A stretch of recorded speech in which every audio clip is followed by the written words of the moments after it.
Hello and welcome to a new session of the Hitchhiker's Guide to the Glamorous World. And I'm joined here by, do I pronounce it correctly, Romilly? That's right. That's right.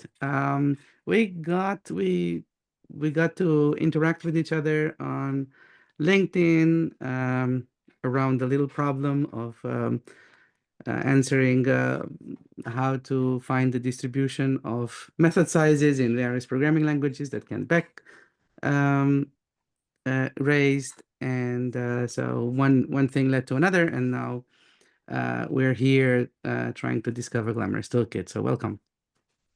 Thank you. So maybe introduce yourself a little bit and uh, Okay. describe the interest you have in Glamorous Toolkit. I'm a very ex-small talker, although I'm starting up again. I'm a very, very old software developer. I wrote my first code in 1958.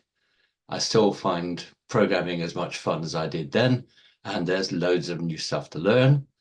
Mhm. One of my interests is building tools to help me explore software. And so Glamorous Toolkit is something that I really want to know more about. Yeah, that makes sense. um, okay, so where do we start from? So usually these sessions are a bit more fluid, where you get to ask questions and then I get to maybe show you around, and then maybe at some point, if you want, we can also switch, and then I can coach you trying to do something on your machine. So I can start by sharing my screen Great. here, and this is Glamorous Toolkit. So here's one question. What is Glamorous Toolkit for you? It's an opportunity to look at complex code bases, including one or two that I've written, but some while ago, where I know I need to do new stuff and to improve the quality of code, but I'm finding it's taking more time than I want to find my way around. Mhm. Yeah, that's an interesting way to describe it for sure. So as you know, as you've noticed, Glamorous Toolkit is implemented in a Smalltalk system, so it is a Smalltalk system. It also has parts of the logic actually implemented in Rust, more towards around the virtual machine. But I think we'll stay at the higher level. So when you open Glamorous Toolkit, right, you see this particular screen with maybe this little yellow bar at the top, telling you to get started in some way. And what you're seeing here is this is the book about Glamorous Toolkit, and here on the left is the local knowledge base, something we call it like that. So Glamorous First, Toolkit, how do I get back to that situation?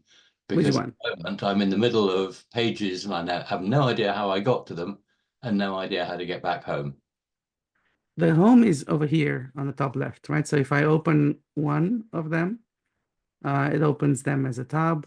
Um, Maybe I can click on some of them over here or over there. So now I have here something called a flow. So at the And then, moment I have inspector views on the left and a general introduction to Faro Smalltalk on the right. And I yeah, don't have, ah, right. So now thank you. Now I have local knowledge base and Glamorous Toolkit book open. over here, right? And So these are the ones. yeah, yeah, And that's this is what we call the home screen, great. and or the home tab. And the we can have multiple things. Of course, everything Great. you see in Glamorous Toolkit Yeah. is not what necessarily Glamorous Toolkit should be, but it's an example of what you can program with Glamorous Toolkit, including these things that you see over here. So they there is a way to discover what's behind something. So if I don't like the way, or if I prefer to have it a different way set up, then it's up to me to go and program it. And all of these are basically discoverable. And so this is the whole idea of Glamorous Toolkit, is that the first characteristics, the first concern of a development environment, it should be that it's adaptable, that you can adapt it to a context. Rather than having the human adapt to the tool, we want the tool to adapt to the human. And in particular, in software, we have this problem that software is, on the one hand, highly contextual, which means that we can um, predict classes of problems, but we cannot predict specific problems. Yeah. And as a consequence, all these clicking tools that we have, including if you look into the original Smalltalk experience, um, it was always, Smalltalk has always been programmable in a sense, and people were encouraged to do it, but you would still have few tools around. But on the other hand, so on the one hand we talked about context. On the other hand, we have this issue that software is typically much larger than we can reason about by ourselves, and so as a consequence, we need some sort of tools. So if we put those things together, the only possibility we have here is to create the tools after we know the problem, after we know the context. And so You this is what mentioned, led to this idea of moldable development. Yeah, I have a quick question. please. You mentioned it's implemented in Smalltalk, but one of the things that I think I noticed when I took a look at Glamorous Toolkit and its application to the challenge that you and Simon put up is that it seems to be quite happy at dealing with a lot of other languages. Sure. So that's why we said, so it is a Smalltalk. It's implemented in Smalltalk.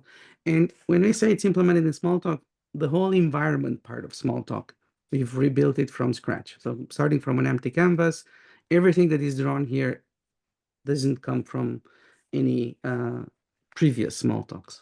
The runtime and the language and the core libraries, those are reused, and that's basically Faro underneath. But the whole environment part and all the other libraries that we have are completely new, because Glamorous Toolkit isn't an environment for Smalltalk, but it's an environment for dealing with arbitrary kinds of problems. I understand. And so we use Smalltalk as a way to programming primarily, but the goal is to open up to various kinds of situations. Because the other thing about Smalltalk is about systems is that, as I said, like we don't know, they're highly contextual, so we can't really know what kind of languages there will be, architectures, combinations of technologies, and so on. So all of Absolutely. those things are unpredictable, which means we have to instead, what the question is there a science for enabling us to deal with arbitrary situations in a way that is basically repeatable? And Indeed, one of the challenges is that many systems these days are polyglot systems. They're systems that involve yeah, more than one, perhaps many languages. precisely. Yeah. And sometimes you'll have many languages, but sometimes some languages are only exist within that context because maybe they were built, there's only an interpreter there and that's it. So the ability to reverse engineer languages should be equally a first class, Yeah. or supported as a first class ability. Because Yes. basically, right, if there's one thing we learned about Smalltalk is that the ability to go at any level of abstraction is incredibly powerful. Yes. But we have to open it up and then not be limited to only the interesting Smalltalk language, which means, and for example, parsing is one of those. Right? So we shouldn't be afraid. So if I see a new language, it should be reachable or should doable for me to go and just build a tool for that new language. It shouldn't be something that is inconceivable, basically, upfront. Rebecca Worths-Brock has a very good way of putting it, that really what we want is to have a hierarchy of what, how questions. So that at Exactly. the top, you say what, and then when you start saying how, then for each of those levels, you want to repeat the sequence until you fractally get down to the point where you've got something Yes. simple enough that you can't break it down any further. And Yes. Smalltalk is So wonderful for that. exactly. So this is why we have this. We start with this idea that uh, the question comes first, and then the tool comes second. So, Ah, and then of course now we have, in order for us to be able to create arbitrary tools in arbitrary situations, the cost of the tool must be really small. or many times smaller than it's considered to be Yes. possible today. So this is where the need for a science of creating tools, this is where this comes from. And so what we're trying to show with Glamorous Toolkit is a few things. So first of all, we make it free and open source so that people can explore what happens when you can create tools for all sorts of arbitrary situations. Second one is, this is the environment that we used to discover what moldable development is. I mean, we had an idea well before we've created this version of Glamorous Toolkit, but we still wanted to see how far does it go. And the third one is the Glamorous Toolkit is actually a case study of moldable development itself. It's the first significant case study of moldable development because it comes with thousands of tools inside that explain that we use to explain the system when we developed it. So with all that said, I think that's enough theory. Let's go into do something that is that's more concrete. So where do we start from? So one, like you were saying, it seems to be useful for all sorts of arbitrary types of situations, right? So that's why that idea is a bit far from the accepted state of practice today, where we think, oh, for this problem, I'm going to use this tool. For this other problem, I'm going to use another tool. Because so, and as a consequence, we start to we decompose activities across tool boundaries. And this is so the problem with it with that approach is, I mean, it sounds sensible, right? Because you're going to reuse tools. But the problem with that approach is that the most interesting problems in software engineering are always in between tools. And so if you're not ready to deal with that space between two existing tools, you're basically leaving a lot of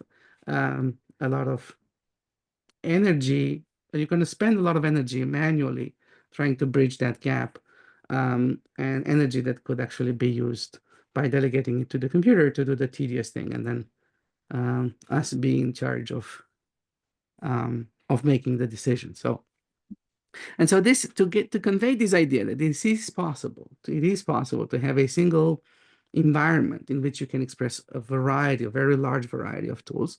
We have this case study section here in which we start with different, like literally classes, maybe half a dozen classes of problems, each of which is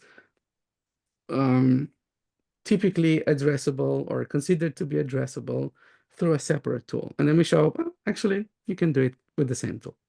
So the one that we show and we find it interesting and it's simple as a case study to start from is, how do we browse a REST API? So I don't know if you've seen this one, but this could be something that we could do now. Yeah, lovely. And then this we will take it as a Two way good to reasons. explain. One, it looks at it. I'm already interested. Two, I actually have a problem just like this that I need to examine soon. So sounds great. So let's do that. So this page here is a page in the book, and I've noticed how when we when you're in a typical Smalltalk environment, you'll have something like a system browser, you have a workspace, and then you have a debugger, and maybe you have the implementers and senders types of tools. And you will see that, yeah, we have something called a coder over here. This is the system browser, but we don't really have, there's no idea of a workspace. And that's being taken by this idea of a page, which can have multiple kinds of snippets. So one of those snippets is just this, just a Smalltalk, like a Faro snippet. And so what I'll do here is I'll take this snippet from this page or code, and I'll paste it here just to see what happens when we started from scratch. But so what I want to do now is I want to go to https API GitHub.com orgs.fin.com. This is our organization on GitHub. And I would like, let's imagine right now that I don't exactly know what's in this API, and I want to understand the data. I want to be able to browse the data. So that's the goal. Okay, so what I'll do here and is I'm going to say, let's execute this one and inspect. So on the right, I get an inspector. Now, normally, uh, an inspector looks like this, variables and values. And in particular, given that this is a string, which is a collection, so it's going to be represented as this, as the elements of this collection. And of course, the elements of the collection is a character. The character here it's basically just a byte because it's a byte string. So we'll have just the ASCII values here on the right-hand side, which is a very accurate way of depicting this object. Yeah. Yeah, except that it's not interesting. It's very boring. Right? And in general, right, it's this idea of having an inspector which can show any arbitrary object. It's very, very appealing because I can implement it once and I'm going to reuse it a billion times. But it's because the tool is interesting for everywhere. It's not, sorry, it's useful. It's usable everywhere. It's not interesting anywhere, right? So if I take this one and instead of this, I'm showing you the string, I'm already in a better place. So this is a more interesting perspective of this. But now, so all of a sudden we see here the raw view and the string view are two different perspectives, views over this object. So we come up from this other idea that there is no single primary decomposition of anything in software system. There's no single way of seeing anything in a software system. And so, and this is why we started with the inspector and we said, well, what if I allow the object to tell me how it can be seen? Yeah. Now, when we choose a view, we always should drive it through the question. So let me give you an example here. I now inserted a new line, and let's say I'm inspecting the string. So I can see, okay, it has two lines over here. But now let's imagine I want to manipulate or parse it in some form. So just be able to distinguish what I have in there. Now, all of a sudden, there's this little issue here. Like, what's the end of the line? Is it a CR? Is it an LF? Is it a CRLF? So I don't know. It's one of three. So this particular view here, it doesn't help with this particular problem. So, but if I now switch the view to something else where I have the same strings over here, but also on the right-hand side, I have the list of characters. So right? how did you do that? I just clicked Went to here. live. Yeah, so it's a different view available. Right. So now if I click on this one and I scroll, then I can see the next one is CR. Yeah. So the only thing of changing how I look had a significant effect on the time to answer a question. So, and now, of course, we can use this property of tools, but to actively. In other words, if I don't have an appropriate way to look at the problem, then I'm going to stop, build a tool, and then afterwards I'm going to go forward. So that's the idea of multiple development. So let's go back to our original issue, which is I have an HTTPS link here to an API endpoint, and now I want to understand the data in there. So first thing I want to do is get it. And now I have this little problem, like how do I get it? Right, so now I have a question about libraries. And maybe for this one, right, there was this, I used to run a question every year, like what's the current state of the art of finding answers about systems? Is it Googling first or that you go directly to Stack Overflow? So which one was it? And today, right, this thing is about, you ask an LLM about this, which is, it's a possible way. But the question is this the best possible way? And is there no other, simpler way with basically, let's say, less energy and maybe more accuracy? So, for example, here, given that somebody else had this question, there's another view here which is called a web page, which it looks like interesting. So that's an actual browser in the inspector. But another one here says here, well, get URL. So given that this is given that this is an API, a link, an HTTPS link, then maybe getting it is an interesting thing. So there's a view which somebody used to document such strings. So I can say, okay, look, um, that looks like exactly what I want. I want to get the JSON from that API endpoint. So that's pretty cool. Now the question is, how do I programmatically do it? Because I want to write something here with this URL in a way that gets me this thing. So how would I do it? What do you think? Any ideas? I know what I would do, but I'm No, not what sure would it's you a do? good solution. Uh, Well, I would, and not in Smalltalk because I'm still getting back yeah, yeah. in Python. I'd use a requests library, and I'd But the question is which is the request library? That's the question. oh, it's called requests. I know, but if you wouldn't know it, how would you find out? Oh, And then so, I'd go to the Python documentation. okay. I'd So ask, now, I'd do a Google which is, search, and that would take yeah, me to the docs. yeah. Well, now, but the thing about this is that it's something outside. So I'm here, and now I have a question about my system, and the Yeah, answer is somewhere else. And yeah, then the question is, why should the answer be somewhere else? yeah. So, but here I have a view which exactly does what I think I Of really course, want. yeah, I'm going to play devil's advocate. What I would actually do these days is You would ask an LLM. I'd say to Claude, There it here's is. this URL, write me a Mhm. Python function to get that URL, please. Yes, for Uh, sure. and then, I'd paste it somewhere. That makes perfect sense. Yeah. Uh, but But so how nice he, not to have to do that. yes. So, So show me how. well, yeah. So here I can see it, right? I see it with my eyes that Yeah, that looks like an interesting thing. So if I now right click on this, it tells, well, here's a defining method. So if I, let me grab this one here. So this is now the editor for this. yeah, So let's read it a little bit. So in the class string, I have a method get URL for, and I'm yeah, passing a view. I have an annotation, a pragma called GTView. There seems to be some sort of guard conditions here that I guess if the string is empty, I'm returning an empty view. If it doesn't begin with HTTPS or HTTP, I'm returning an empty view. And then I'm saying, okay, if I pass this one, I want to have a view with a text editor. The title is going to be get URL to. So let's change this one here just to make sure.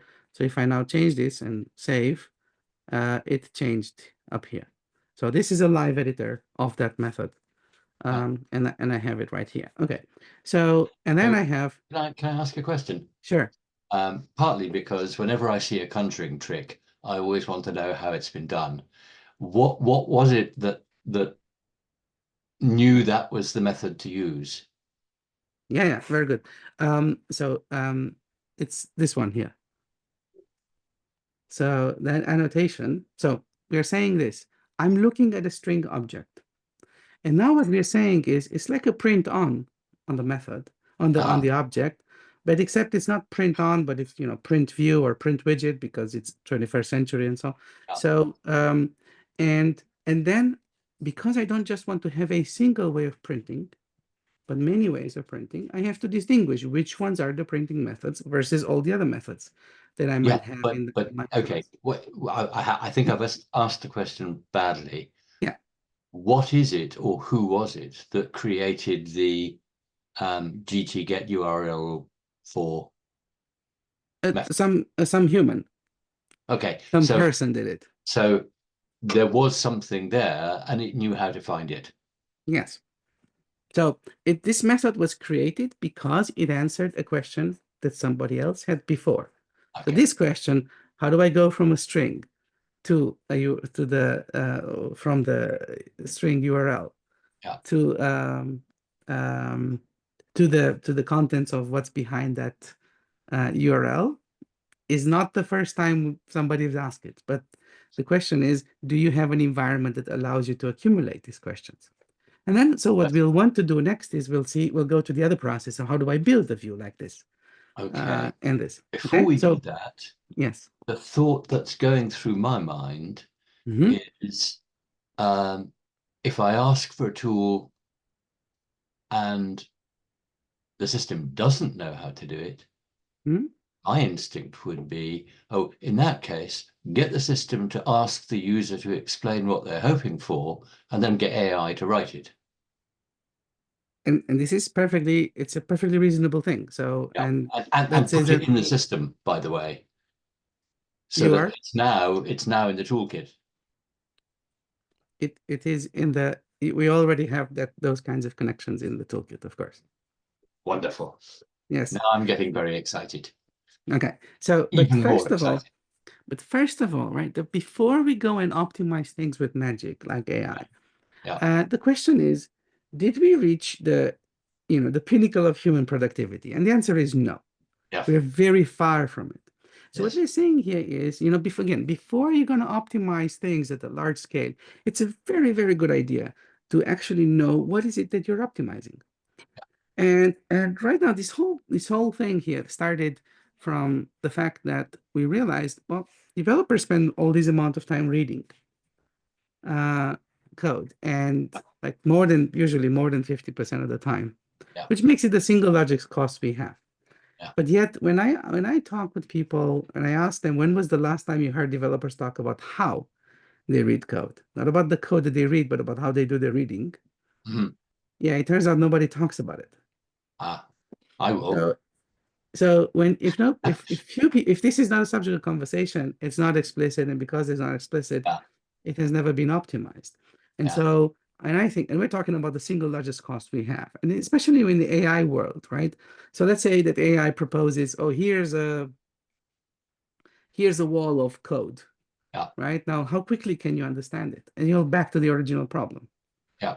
And so the ability, as long as we want to make some or be involved in the decision of what gets into production, we have to address this problem because this is the single largest bottleneck we have in software engineering today.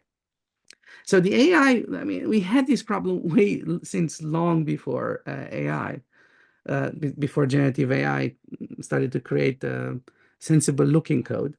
Um, because we are already surrounded by way more code than we are able to read, right? So that problem already exists. And then the question is Yeah. there a systematic way to improve it, to improve the situation?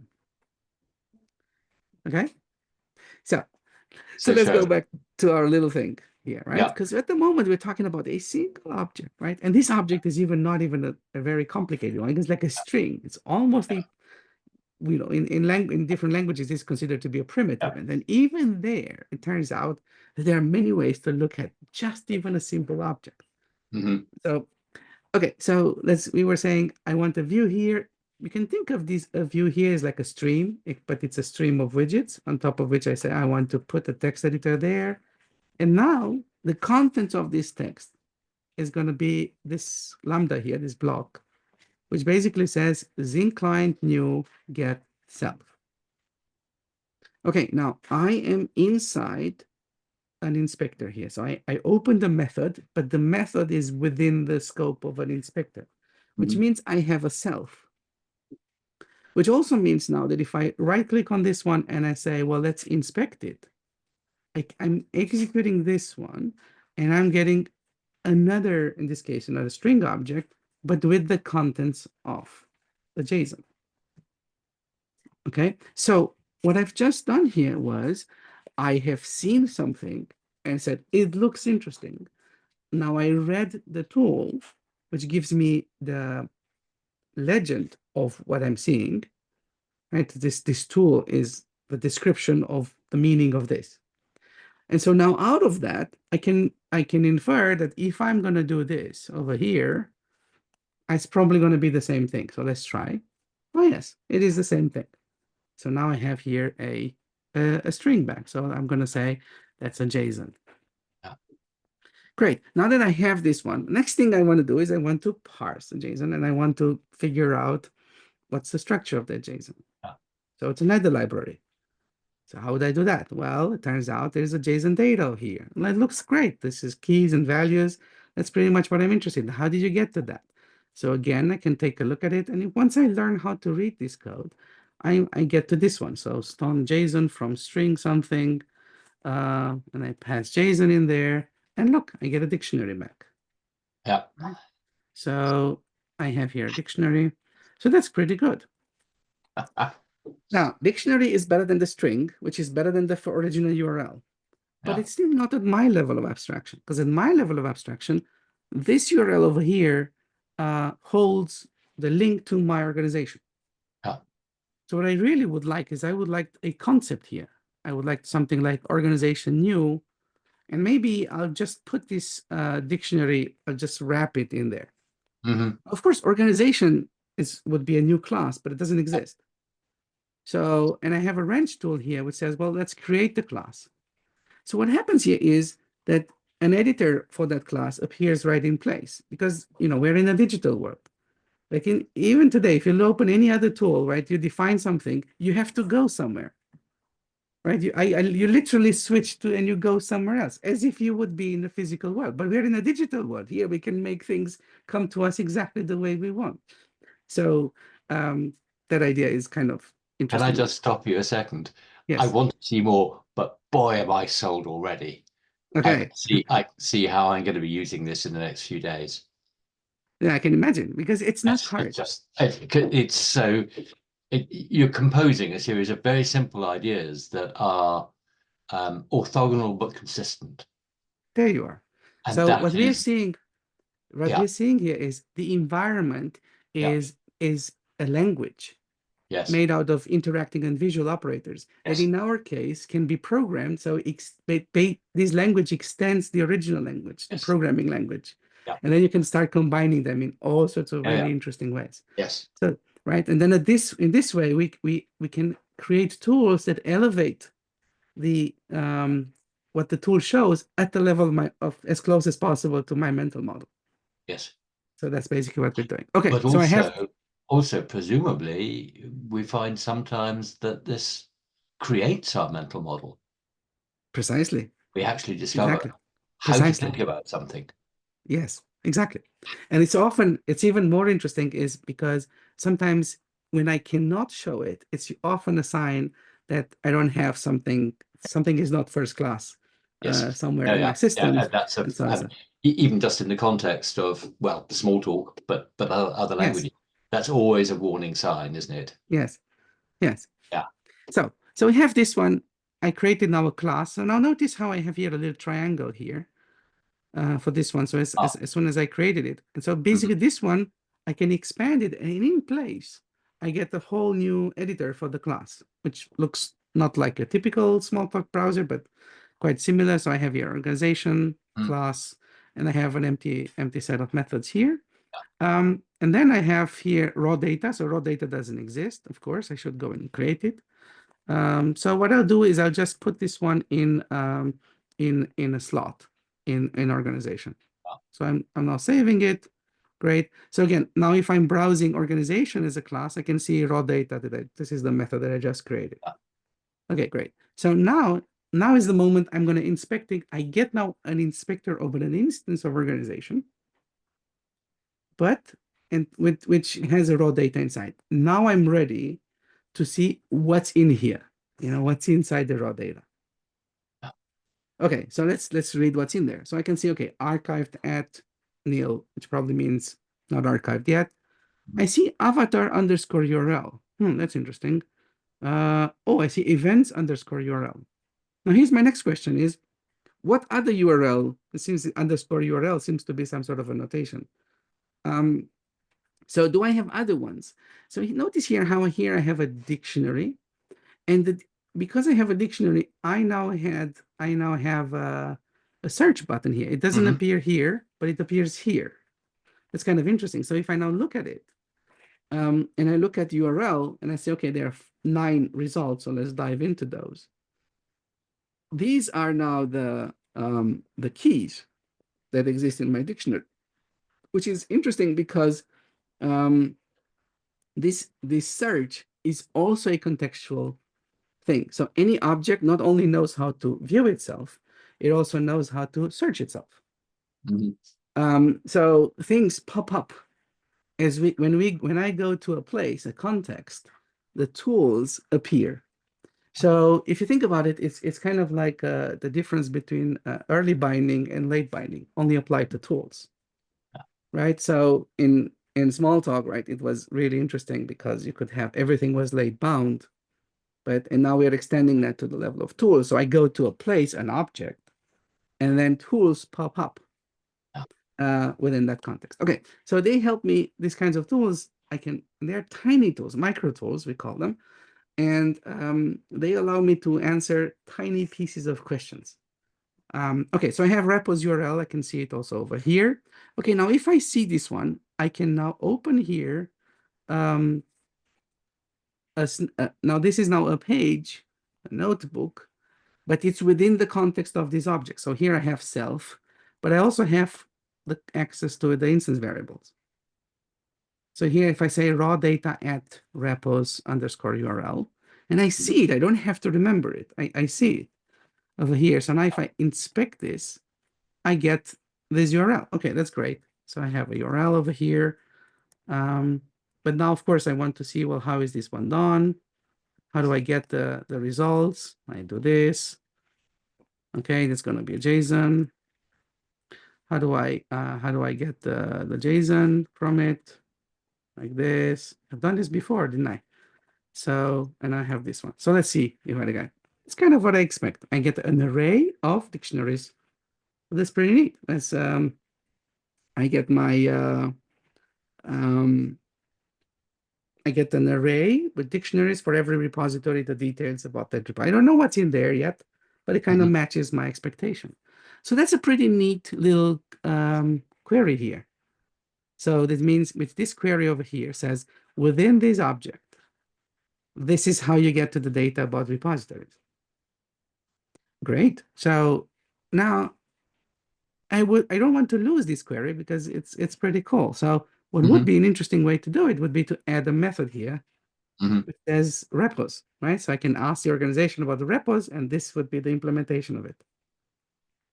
But I can do that, but I can also just simply say here, let's extract the method. So this is now applying a refactoring, but going from the workspace to the class. So basically I'm doing a generalization, right? So I worked with one instance and now I'm generalizing it. So I get a diff here, and then when I apply it, a new method appears over here.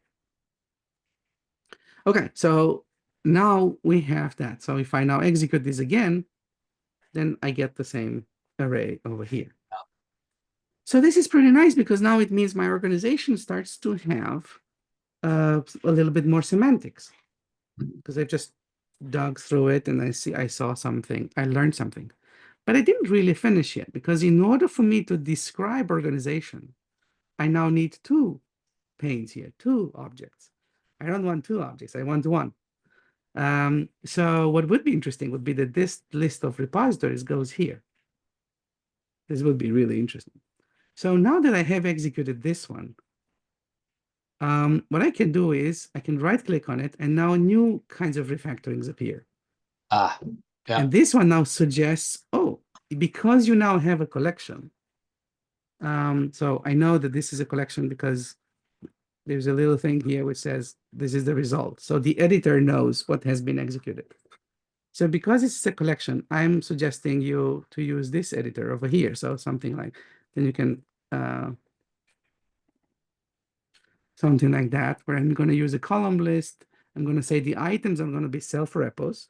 That makes sense, the query that I just created. And I'll create a column with the repository. So now if I say save, what happened is a new method appeared here, but also a new view appeared here. Yeah. And so this happened during working, right? So now I've done a complete little iteration. So I went, it created my class, which corresponds to my mental model. In there, I discovered the query, and then I'm documenting the query. Yeah.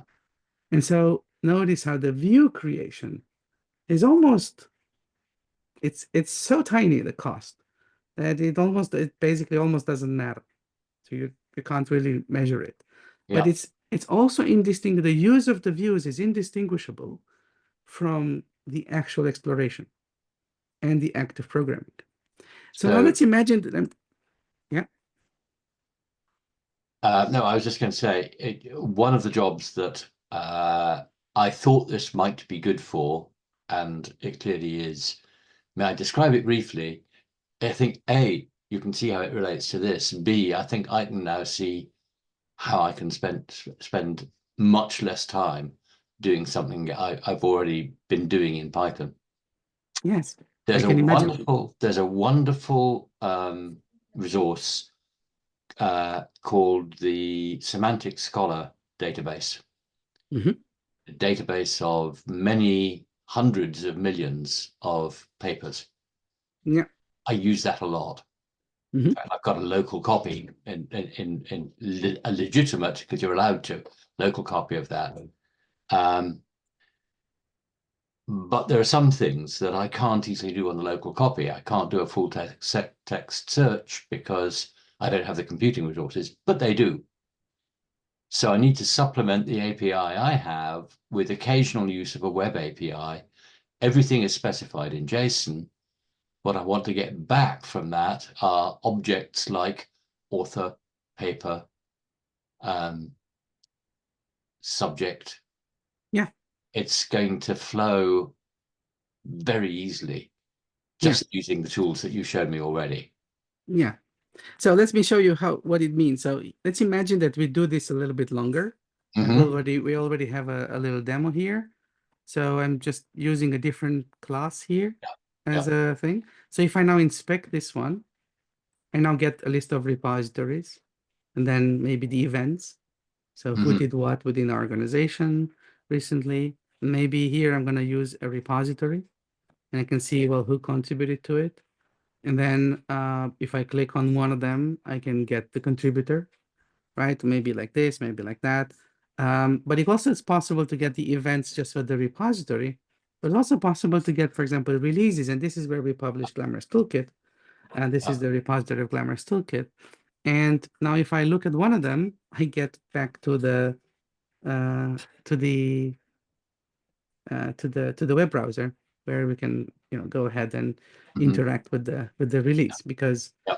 so this is a different way to browse, right? So now if we step back, like what do we have here? We have a tool with which to browse the data. We have an executable documentation of the API. So one in which if I want to see, well, how do you get the releases? Well, it's going to be here somewhere. And I can say, okay, releases URL is going to be probably the key in the raw JSON that I have here. So I can quickly basically find out these types of questions, right? So here's the raw data that I have, the one that comes from here. So releases URL is there. Um, but um, but more interesting was that the creation of the view was indistinguishable from the act of programming, Yeah. right? But now if you think about this, right, like if you go back to the original problem, like I have a problem for which I want to have a tool, right? And then maybe people are going to use some off-the-shelf famous tools for browsing APIs. And the thing is, this is not an API tool because there is Yeah. nothing specific for APIs. It's Yeah. just some objects and some inspectors basically stitched together. And it turns out that we can expand this little proposition. The language can be even more complicated than this, the environment language. But just with these little small properties of having some snippets, some inspectors with some views, we can do a whole lot of exploration. So, for example, let's say that we want to learn about where else do we have GT views in our environment. Mm-hmm. Okay, so now we want to legitimately find out, what else do I have here? So within the same place, I'm going to open a new snippet here. I'm going to say GTView, and I'm going to say maybe pragmas. So this is now a little extension to the symbol. So if I look at it, it basically says I'm going to create a GT search pragmas filter for the pragma self. So self is going to be the string or the symbol, so GTView, and I will create a GT pragmas filter objects for this particular one. So, and I'm going to return that instance. So let's see, if I now execute this one, and I'm looking at the inspector here, what do I see? I see an instance of GT search pragmas filter. And this one now has a results view that shows me a list of methods And this method even knows how to highlight itself. So what is this? This looks like a search tool, doesn't it? Yeah, except there is no real tool.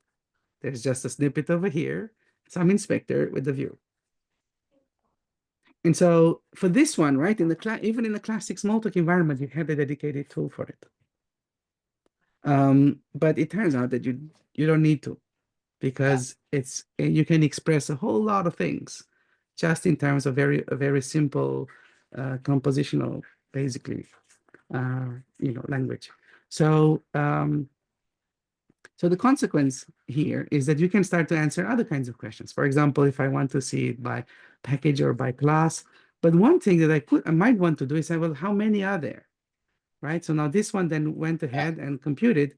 So I have 4,000 such views, little plugins, little micro tools in my image. And the average size, it's 12 lines of code. And these then compound over time. You can use them because they are so tiny, as soon as through some other path, I get to an object, the object will propose me the previous views. And because of that, I'll start to use them. So there's a very interesting compounding effect that happens over time. And so that's in essence the smallest cycle that we have. There are more in Glamorous Toolkit, there are more things to learn, because the interestingness is when you start to combine them. And when you start to combine them with other things. So for example, if I look here at this is now, I'm seeing a method over here, right? But I can go inside here, and I'm going to look at an object Sorry, called what did you do then? there are some buttons here. Oh, right. Okay. Yep. So Sorry. now I'm inspecting the object that points to my method. Yes. So this is an instance of RG method definition, it's called. And this one turns out it has a source code. Okay, so I can see edit things. By the way, just isn't it interesting how we have an editor? We are editing code inside an inspector. Right? So if you just think of it, right, the inspector was thought to be the leaf, right? You would go there if there's nothing else you can do. But the real work happens somewhere else. Well, here we're basically turning it upside down, because the inspector is not a basic tool, but it can be the most rich tool that you can have. Just so happens to be at the lowest level of abstraction. So we can build optimized tools around on top of it. But the interesting thing is to have even the lowest level of abstractions be very, very rich. And then this is how we change the conversation. So here I have a method, right? So now when but then when I look at things, when I look at it like this, there are other ways in which I can. So for example, I might take a look at it like this. So this is now the abstract syntax tree of that method. And now if I click on one of those, right, I will find myself saying, okay, this is where this abstract syntax tree is. So these are the places in the code that have that particular range. So with just two things, I just constructed a little browser of the AST, which is, by the way, the prerequisite that you need in order to find out, the ifs or querying things like this in the method. Yes. And so, and this is why once you see the data structure, oh, this is just a tree, then we can quickly see, well, how do you get the tree, right? So I can right click on it and say, okay, something with self method. So if I execute this one, I get the compiled method, and from here I can see there's a tree, and here say, okay, self parse tree. And if I execute this, I get to my thing, and then in there I have a tree, and then I'm saying, how is this one defined? Well, it turns out that you can just ask children. So if I can ask children, I can go and select things that I'm interested in, right? So I don't have to know a lot. I can just discover, right? So now notice here how we just went from something that looked like a rather casual thing, just working with API, Then we looked at where are the views defined. Now we're looking at the structure of a method of a view, and now we're looking and querying the AST within just a few places, because that's the It's thing. it's like living inside the kaleidoscope. You give it a turn, and suddenly the whole Yes, pattern has changed, a new pattern you can see, but it's there still it a is. kaleidoscope. It's exactly. It's all Yeah, like that, right? So yeah, you're all applying yeah, always applying it there, right? And yeah, then here's, for example, bytecodes, right? And you have the same kinds of things. So if you want to have a detailed understanding of what the compiler did and how to optimize, I don't know what, you can yeah. go ahead and find it here, right? So, and the only thing we've done here was combine some snippets with some inspectors, right? And then like this, we can build lots of things. Now, one thing to notice here is I have here this workspace, this page is somewhere in my local knowledge base. Mhm. Um, but this book is actually written out of the same things. So these are just pages which are normal workspaces, but now we put them together in a book. Mhm. And then the book has also links to it. And then notice how you have these operators like showing some things Yeah. around in there. Um, just like this, or I can click on it and then spawn a whole new thing. Now, when I said that the inspector is the lowest, the most basic tool I have, and then all other tools can be derived out of that, is that, for example, when I look at a page like this, Mhm. there are two things here on top. There are two tools. One is this something called, we call it Lepitor, this knowledge base. And then underneath it, we have the inspector. So this is the inspector over the page. Of course, it has the same editor, but it has all sorts of other things in there Mhm. that might be a little bit more technical, like what other kinds of links exist out of this object to other pages, right? So now if I look at that, it will tell me, okay, this is a page link, and it will tell me details about where that is and so on.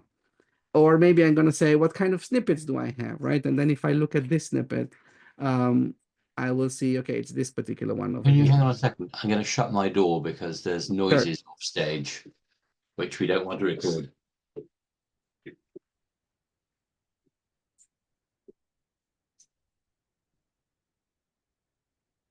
Thanks. That's better. So, and so this is why it's important to know that there's always an object underneath, and it's possible to have access to them. And the inspector can elevate the conversation to that level. So that's how you think about the book. The book gives you entry points into various kinds of case studies. And then, but from there, you can, you get, there are much more stories, narratives to compose, right? And this book is quite large already, so it's significant, has a significant size of just contents in the book. But that's just this, as I said, this is not the book. The whole book is the whole system. This is Yeah, just the entry points into the system. yeah. Now, maybe you have already questions, or do I show you how you One use of it them with is Python? how easy is it to add inspectors that are relevant to other languages? Mhm.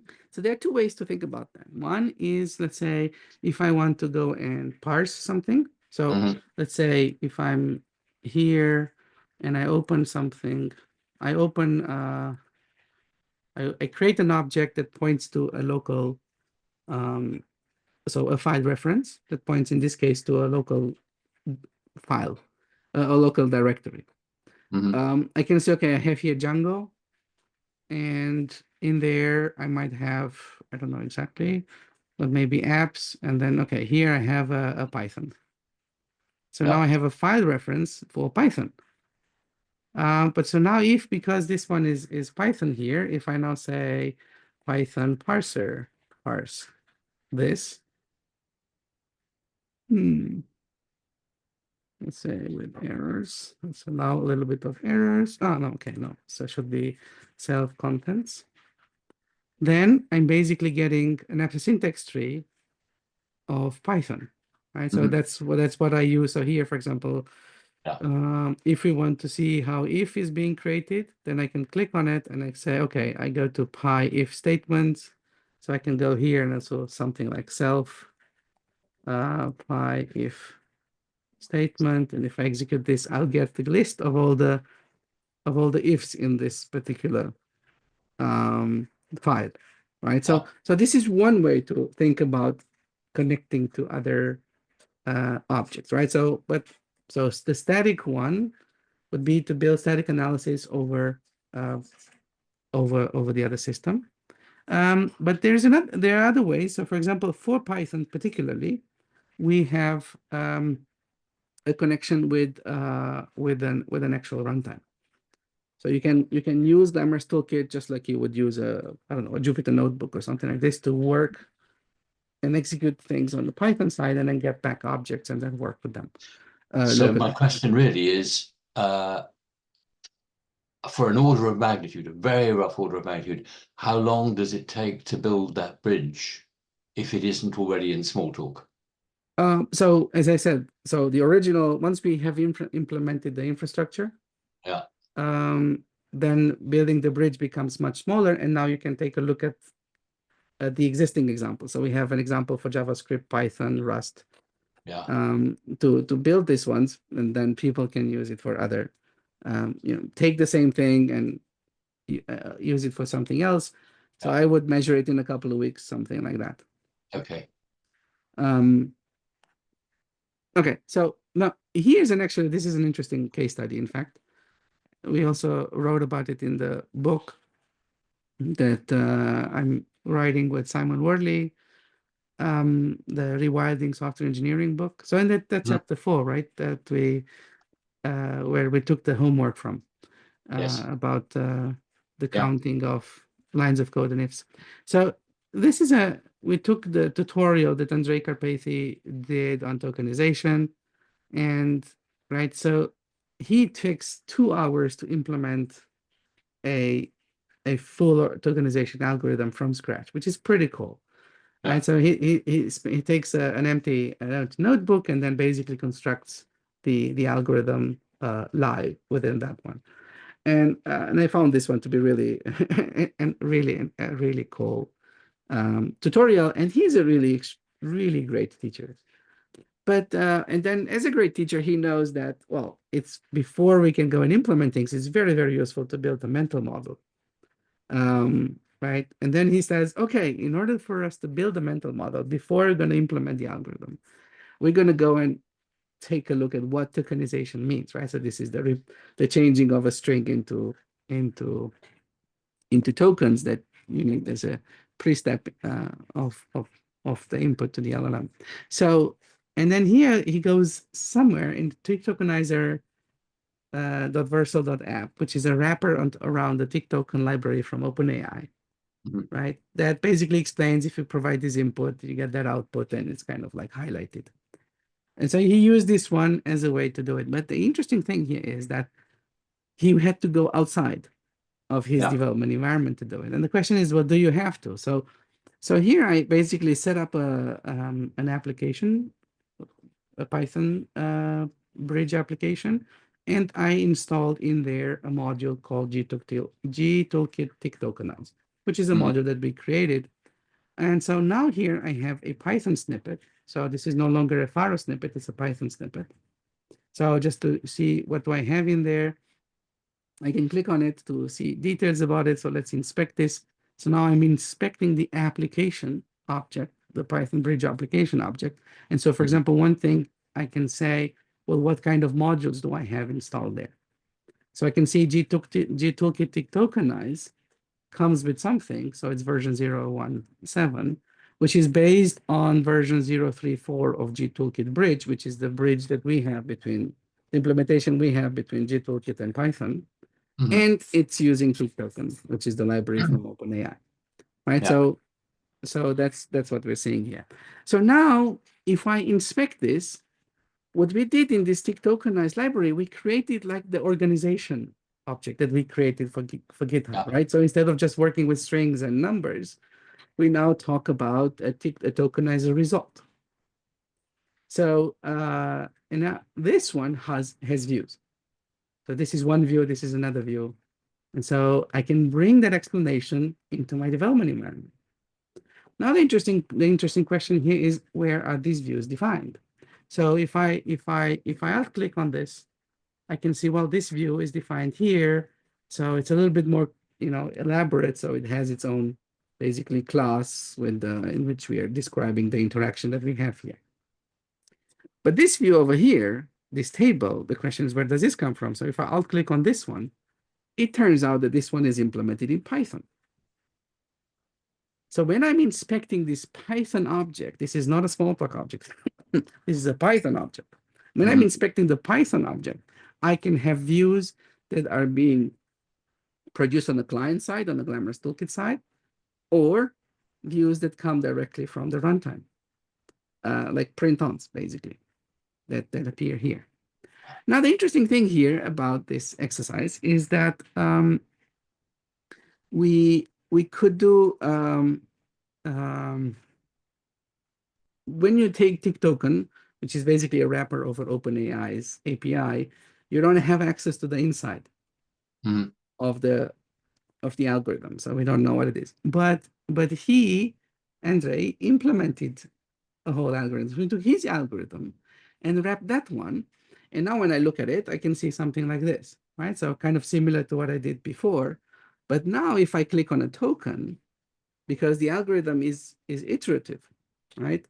Then it means I can have the result is made out of merges, which basically says this is the before and this is the after. So now if I click on one of these and say, well, what was the state when this one was merged? Then I can see what the state was at that time. So I basically kind of have a debugger. And if I now link and I say the encoding result, give me all the merges that you have recorded, then basically I have a postmortem debugger of the algorithm to the algorithm mental model, right? And so, and the only thing we've done here was just play a little bit with some views. Yeah. And the delta between the actual work and this is really, really tiny. It's literally measured in minutes, not a long time.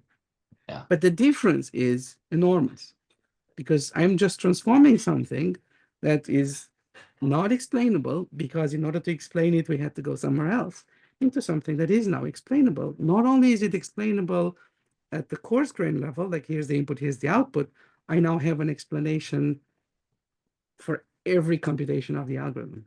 Yeah. I think my mental fuel tank is showing Yes. full. I think that's about as much as I can absorb in one go. But now I want to go away and play. Very good. But first, I want to thank you for an absolutely fascinating explanation of what is clearly going to be a very, very useful tool. Well, I'm happy that you enjoyed it. I am absolutely, I'm really excited about it. Very So good. we'll I'm see. happy. I have many kettles on many Sure. fires at the moment, but I think this will help with quite a lot of them. Very good. So, And wait, I didn't get to show what happens when you take this idea and apply it to, for example, interacting with LLMs. So I saw you, for example, in videos that you go to a maybe chat you'll be interface. kind enough to do another session like this For when sure. I had a chance to absorb this one. Yes. That would be wonderful. Yes. So just to say this, and I'm not going to show you here, but just like it's this idea, every time you go and work with an off-the-shelf existing tool about something that is specific to you, there's always something left on the table. And now we're saying there's an economic model that is feasible without any automation, no AI here. And we are still going to improve over the status quo significantly. Yeah. And that's why we're saying when people are saying, oh, AI is so great, the baseline of comparison is very, very low. And we're saying, so, oh, the AI is here, so I see this delta, right? But the baseline should be here. And if you see this baseline here, then maybe we should be more demanding of what we want from the AI and how to use it, right? So for example, the way you used AI, not to ask it a question, say, well, tell me how many ifs there are in my program, but give me a tool that I can use I can inspect, I can adjust, and then I'm deterministically going to apply it on my program. Those are completely different ways of thinking or working with them. And that's why Absolutely. the second one is And the key, right? that's one of the things that we both saw when you looked at my solution, Sure. because there's a huge amount of repetitive code. Now, Yes, one could have created a much more compact answer by refactoring, but if you'd started out by building composable parts, the problem wouldn't have arisen in the first place. exactly. And Yeah, this is why the opportunity with AI is that now what we're saying is that there exists a systematic, repeatable process yeah, by decomposing arbitrary problems into tiny problems, yes, each of which is very amenable to AI, yeah, to using AI, right? And that's why there's another opportunity. But this yeah, AI application is an optimization. yes. It is not the most fundamental part I, in I how do we go about the understanding. impression I've got, and of course it's an impression where I haven't done any of this yet, but it's still a very strong impression, is that what we may see is AI doing the same thing to this system that it does to an experienced developer, which is it amplifies its productivity. Yes, exactly. Yeah, Yes, exactly. So, yeah, brilliant. thank you. Thank you very much indeed. And we'll stay in touch for We'll sure. stay in touch. Thank you Great. very much. Julia, thank you. Bye for now.